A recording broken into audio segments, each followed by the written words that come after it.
Good afternoon. Welcome back. It is Saturday, March 4th, 2023.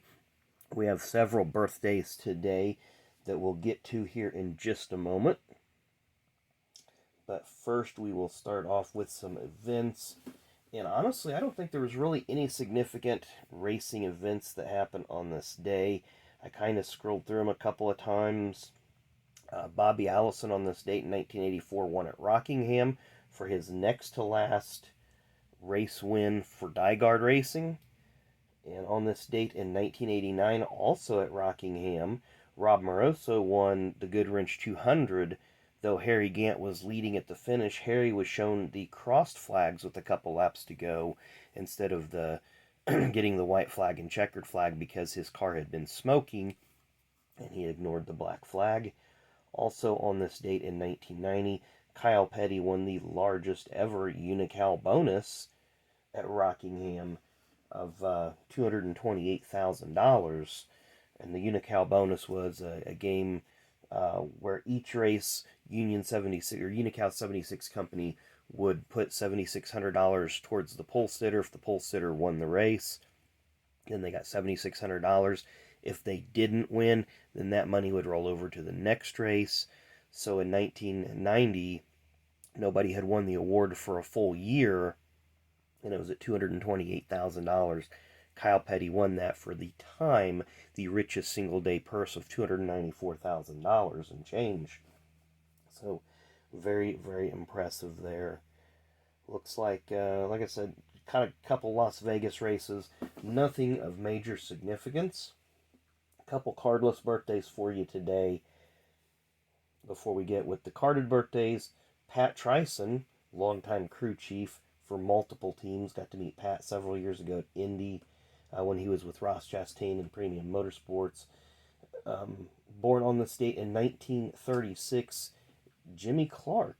So that'll be a name familiar to IndyCar and Formula One fans. So anyway, oops, I don't know why I turned that off.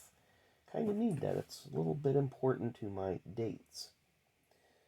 So, not going to give you the year, but the most important birthday, and we touched on it earlier this morning. Mrs. High Octane got a couple custom cards that made of her that we did at the Speedrome. So, happy birthday, of course, to my beautiful wife. And we got plans today, so by the time you see this, most of our plans are going to already be over with.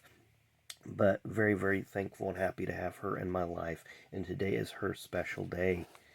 Up next, born on this date in 1919, so he has passed away, and he's a former NASCAR champion, and he had two sons that became NASCAR drivers. One won many races, and one only but dabbled in the Cup Series.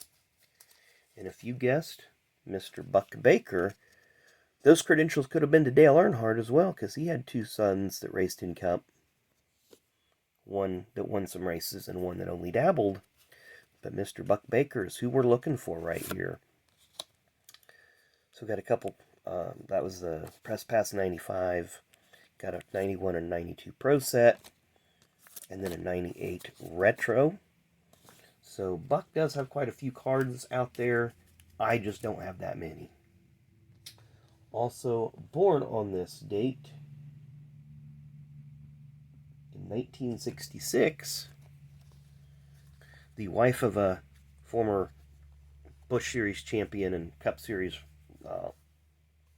driver, and mother of a current Xfinity Series driver, Miss Andrea Nemechek. So this is the only card I have of her. I think she's on a couple other cards. But there you see behind the scenes. So we'll put that one back in our stack. And then lastly, born on this date in 1957. Got quite a few cards of him, but I just wanted to pick out the ones with the sponsorships and stuff that were different. Got Rick Mast. So from 1991 to 1996, Rick drove for Precision Products Racing, Richard Jackson's team.